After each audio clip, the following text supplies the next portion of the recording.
Assalamualaikum warahmatullahi wabarakatuh. Saya Neri Lestari dengan NPM 1811060164. Di sini saya akan menjelaskan pihak-pihak yang terlibat dalam pengembangan kurikulum. Untuk mengetahui siapa saja sih pihak-pihak yang terlibat dalam pengembangan kurikulum, kita harus mengetahui apa itu kurikulum dan pengembangan kurikulum.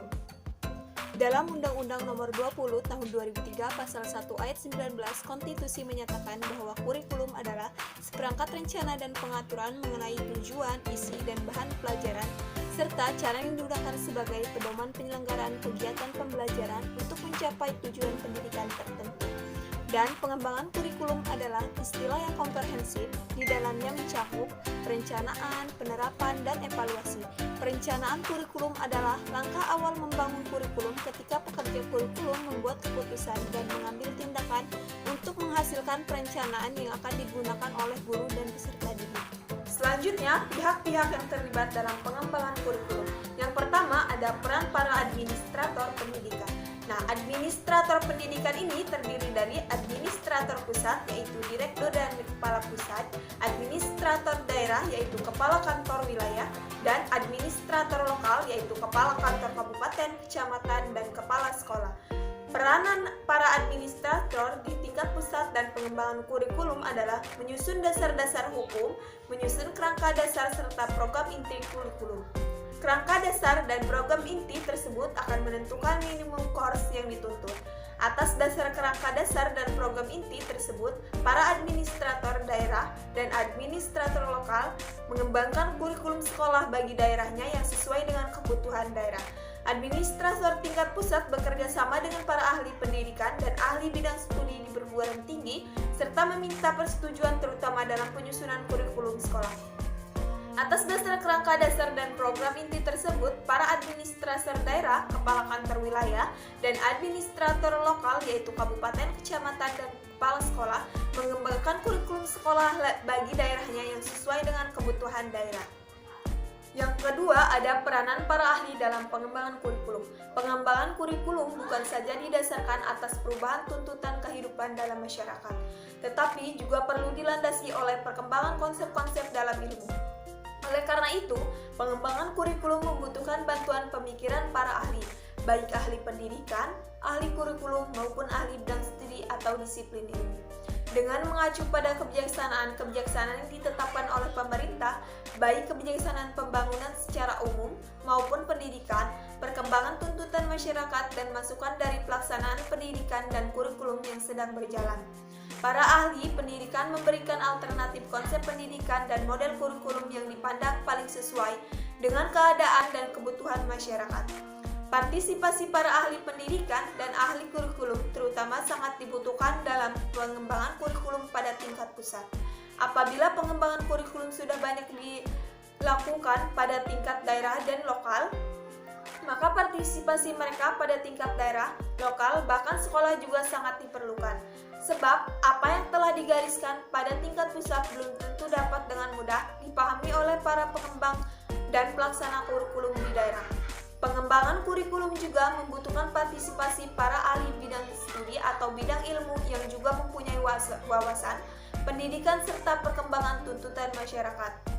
Sumbangan mereka dalam memilih materi bidang ilmu yang mutakhir dan sesuai dengan perkembangan kebutuhan masyarakat sangat diperlukan.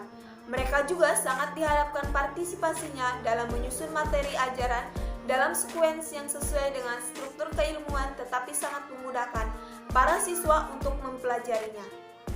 Yang ketiga yaitu peran guru. Guru memegang peranan yang cukup penting baik di dalam perencanaan maupun pelaksanaan kurikulum. Dia adalah perencana, pelaksana, dan pengembangan kurikulum bagi kelasnya. Guru merupakan titik sentral suatu kurikulum. Berkat guru, maka timbul semangat belajar siswa, sehingga memacu belajar lebih keras untuk mencapai tujuan belajar mengajar yang bersumber dari tujuan kurikulum. Untuk itu, guru perlu memiliki keterampilan belajar mengajar. Penguasaan keterampilan tersebut bergantung pada bahan yang dimilikinya dan latihan keguruan yang telah dialaminya. Adapun peran guru dalam mengembangkan kurikulum antara lain, guru sebagai perencana pengajaran. Artinya, guru harus membuat perencanaan pengajaran dan persiapan sebelum melakukan kegiatan belajar mengajar. Selanjutnya yaitu guru sebagai pengelola pengajaran harus dapat menciptakan situasi belajar yang memungkinkan tujuan belajar yang telah ditentukan. Guru sebagai evaluator, artinya guru melakukan pengukuran untuk mengetahui apakah anak didik telah mencapai hasil belajar seperti yang diharapkan. Selain itu, guru juga berperan dalam pengembangan kurikulum sekolah, di antaranya adalah sebagai berikut. Pertama, guru sebagai pemberi pertimbangan. Keputusan mengenai kurikulum sekolah secara institusional terletak pada tangan kepala sekolah. Dalam konteks ini, guru adalah pemberi pertimbangan dan pengembangan kurikulum sekolah. Sebagai seorang yang profesional, guru memiliki keahlian pada bidangnya, termasuk dalam kurikulum atau pendidikan. Oleh karenanya, dalam rangka pengembangan kurikulum, guru perlu memiliki gagasan atau ide kreatif untuk mewujudkan harapan-harapan dari berbagai pihak yang berkepentingan dengan sekolah. Yang kedua yaitu guru sebagai pelaksana.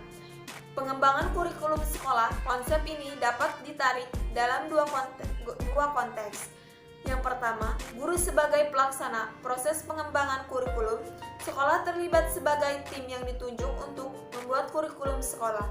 Di sini, guru harus mampu berpikir luas dan komprehensif, bahkan menjangkau masuk ke ruang masa depan. Bersama tim, guru berpikir secara keseluruhan mengenai kurikulum dan segenap potensi yang dimiliki sekolah. Selanjutnya, guru sebagai pelaksana. Kurikulum yang dikembangkan sekolah, peran ini berkaitan dengan tugas pokok guru sebagai pengampu proses pembelajaran mata pelajaran tertentu. Di sini, guru menjabarkan kurikulum sekolah menjadi bentuk-bentuk program yang lebih rinci, seperti silabus, rencana pelaksanaan pembelajaran, sampai dengan pengajatan dalam bentuk kegiatan belajar mengajar. Yang keempat, peranan orang tua dalam pengembangan kurikulum. Orang tua juga mempunyai peranan dalam pengembangan kurikulum. Peranan mereka dapat berkenaan dengan dua hal. Yang pertama, dalam penyusunan kurikulum, dan yang kedua, dalam pelaksanaan kurikulum. Dalam penyusunan kurikulum, mungkin tidak semua orang tua dapat ikut serta, hanya terbatas kepada beberapa orang saja yang cukup waktu dan mempunyai latar belakang yang memadai. Peranan orang tua lebih besar dalam pelaksanaan kurikulum. Dalam pelaksanaan kurikulum diperlukan kerjasama yang sangat erat antara orang tua atau sekolah dengan para orang tua murid. Sebagai kegiatan belajar yang dituntut kurikulum dilaksanakan di rumah, dan orang tua sewajarnya mengikuti atau mengamati kegiatan belajar anaknya di rumah. Orang tua juga secara berkala menerima laporan kemajuan anak-anaknya dari sekolah berupa rapor dan sebagainya. Rapor juga merupakan suatu alat komunikasi tentang program atau kegiatan pendidikan yang dilaksanakan di sekolah. Yang kelima yaitu peran kepala sekolah. Kepala sekolah merupakan tokoh kunci dalam manajemen sekolah. Padanya lah kebijakan dan keputusan mengenai berbagai hal. Peran kepala sekolah dalam pengembangan kurikulum. Pertama, peran sebagai manajer. Sebagai manajer, kepala sekolah bertanggung jawab atas manajemen sekolah. Kepala sekolah mengkoordinasikan kegiatan, merencanakan, mengorganisasikan, melaksanakan, memimpin, dan mengendalikan segenap usaha pencapaian tujuan pendidikan. Dalam aspek perencanaan, kepala sekolah merupakan pelaku yang selalu terlibat dan bahkan sering menjadi tumpuan dalam kegiatan perencanaan dan pengembangan kurikulum. Mulai dari konsep hingga hal-hal yang lebih teknis. Dalam aspek pengorganisasian, kepala sekolah mengorganisasikan unsur-unsur, baik unsur manusia maupun unsur non-manusia. Unsur-unsur itu diorganisasikan untuk membangun sinergi antar unsur. Dari sinergi tersebut tercipta daya baru dengan kualitas yang lebih bernilai bagi pengembangan kurikulum sekolah. Dalam aspek pelaksanaan, kepala sekolah juga sebagai pelaksana lapangan.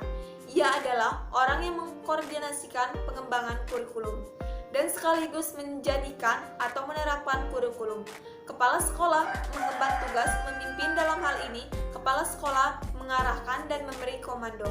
Hal yang mendasar di sini adalah kepala sekolah harus berperan sebagai penanggung jawab atas pengembangan kurikulum. Yang kedua, peran sebagai inovator. Sebagai tokoh penting di sekolah, kepala sekolah harus mampu melahirkan ide-ide baru yang kreatif. Pengembangan kurikulum yang seringkali bermula dari gagasan kepala sekolah mengingat kedudukannya sebagai pihak yang mengemban tanggung jawab atas sekolah yang dipimpinnya. Maka pada diri kepala sekolah cenderung muncul dorongan-dorongan untuk memajukan sekolah. Karena kewenangan yang dimilikinya, ide-ide berupaya menjadi lebih terbuka untuk diimplementasikan di sekolah. Begitu pula dalam konteks pengembangan kurikulum sekolah ini. Kepala sekolah harus mampu menghadirkan inspirasi dan ide-ide pembaruan, sehingga program sekolah, yaitu kurikulum yang dijalankan senantiasa aktual atau mutakhir. Ketiga, peran sekolah sebagai fasilitator. Dalam pengembangan kurikulum, pelaksanaan teknis pengembangan biasanya tidak langsung oleh kepala sekolah, melainkan oleh tim khusus yang ditunjuk. Namun demikian, kepala sekolah terus melakukan komunikasi dengan tim itu dan memfasilitasinya untuk mengatasi berbagai persoalan yang muncul. Kepala sekolah harus membantu mengatasi persoalan, melayani konsultasi tim, dan sebagainya. Kepala sekolah mempunyai kedudukan strategis dalam pengembangan kurikulum. Sebagai pemimpin profesional, ia menerjemahkan perubahan masyarakat dan kebudayaan termasuk generasi muda ke dalam kurikulum. Dialah tokoh utama yang mendorong guru agar senantiasa melakukan upaya-upaya pengembangan baik bagi diri guru maupun tugas keguruannya. Karena itu, kepala sekolah perlu mempunyai latar belakang yang mendalam tentang teori dan praktik kurikulum.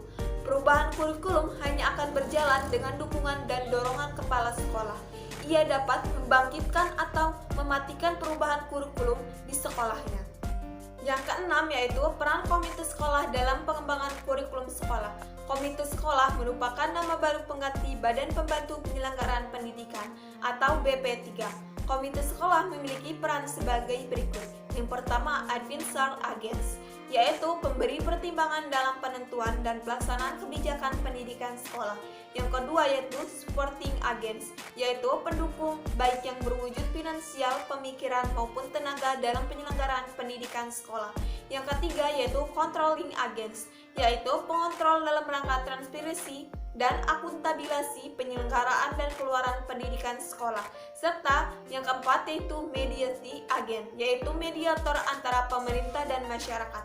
Peran komite dalam pengembangan kurikulum. Peran komite sekolah dalam pengembangan kurikulum tidak terlepas dari keempat peran tersebut. Keempat peran itu saling terkait satu sama lain dengan berlangsung secara simultan. Sebagai advisor agents, komite sekolah dapat memberikan atau menyampaikan gagasan, usulan-usulan atau pertimbangan-pertimbangan untuk penyempurnaan kurikulum yang ada menuju kurikulum sekolah yang lebih baik. Dalam peran advisor agents, ini pula lah komite sekolah terlibat dalam pengesahan kurikulum sekolah. Karena terkait dengan peran sebagai advisor agen, maka komite sekolah berada dalam komitmen lanjut. Muncullah peran berikutnya yaitu supporting agents. Pengembangan kurikulum berkait dengan banyak persoalan baik yang terkait secara langsung maupun tidak langsung, yang bersifat manusia dan non-manusia. Dalam kaitannya dengan hal ini, dukungan komite sekolah dapat berwujud finansial, pemikiran, maupun tenaga. Dengan maksud mewadahi dan memaksimalkan peran serta masyarakat dalam penyelenggaraan pendidikan, maka disinilah peran sebagai supporting agents menjadi sangat menentukan. Sebagai controlling agents, komite sekolah melakukan kontrol atas penyelenggaraan program pendidikan, transparansi atau akuntabilitas penyelenggaraan dan hasil pendidikan sekolah harus diwujudkan. Karena masyarakat adalah pengguna jasa pendidikan dan melalui konsep supporting agents menjadi terlibat aktif, maka kepada masyarakat pula lah harus dibuka kesempatan untuk melakukan kontrol. Selanjutnya yaitu sebagai mediasi agen. Komite sekolah bertindak sebagai mediator antara pemerintah, sekolah, dan masyarakat. Pengembangan kurikulum secara baik menuntut keterlibatan dan tanggung jawab semua pihak karena memang pada dasarnya urusan pendidikan tidak dapat diserahkan pada pemerintah saja dan sekolah saja, tetapi harus pada masyarakat, sekolah maupun komite sekolah. Yang ketujuh yaitu peran siswa dalam pengembangan kurikulum. Pada umumnya, siswa kurang dipertimbangkan dalam pengembangan kurikulum karena memang mereka belum mempunyai kompetensi dalam bidang itu. Namun, pada tingkat kegiatan kelas, bila guru bertanya bagaimana pendapatnya tentang pelajaran, apa yang ingin dipelajarinya tentang suatu topik, atau bila guru mengajak siswa turut serta dalam perencanaan suatu kegiatan belajar. Pada pokoknya, mereka sudah dilibatkan dalam kurikulum. Di sekolah, progresif kepada murid diberikan peranan yang lebih besar lagi tentang apa yang mereka harapkan dari pelajaran. Partisipasi murid sama sekali tidak berarti bahkan keinginan mereka harus selalu dituruti, akan tetapi pandangan mereka dapat dimanfaatkan, sekalipun keputusan berada di tangan guru. Memaksakan kurikulum yang tidak mereka sukai, yang tidak disesuaikan dengan kebutuhan mereka, akan menimbulkan rasa benci, bahkan protes, sekalipun bersembunyi terhadap pelajaran dan sekolah yang mereka nyatakan dalam perbuatan yang tidak diinginkan. Yang terakhir yaitu masyarakat dan pengusaha. Berkaitan dengan peranan masyarakat dalam pendidikan dalam Undang-Undang Nomor 20 Tahun 2005, Sisdiknas Pasal 54 tentang peran serta masyarakat dalam pendidikan menyebutkan, yang pertama, peran serta masyarakat dalam pendidikan meliputi peran serta perseorangan, kelompok, keluarga, organisasi profesi, pengusaha, dan organisasi kemasyarakatan dalam penyelenggaraan dan pengendalian mutu pelayanan pendidikan. Yang kedua, masyarakat dapat berperan serta sebagai sumber, pelaksana, dan pengguna hasil pendidikan. Yang ketiga, ketentuan mengenai peran serta masyarakat sebagaimana yang dimaksud dalam ayat 1 dan ayat 2 diatur lebih lanjut dengan peraturan pemerintah. Sebagai contoh, sebagaimana diungkapkan oleh Kadisdik Jawa Barat, dunia usaha dan dunia industri merupakan bagian dari masyarakat yang memiliki peranan penting dalam penyelenggaraan sistem pendidikan nasional. Perihal kegiatan kerjasama dengan dunia usaha, sinergitas telah dimulai dan dilakukan. Prosesnya telah memasuki tahap inventarisasi. Implementasinya, dunia usaha didorong untuk membangun sekolah, bukan menggalang dana dari dunia usaha. Demikian penjelasan materi dari saya mengenai pihak-pihak yang terlibat dalam pengembangan kurikulum. Apabila ada salah kata, saya mohon maaf, kepada Allah saya mohon ampun. Saya akhiri. Wabillahi taufiq wal hidayah. Wassalamualaikum warahmatullahi wabarakatuh.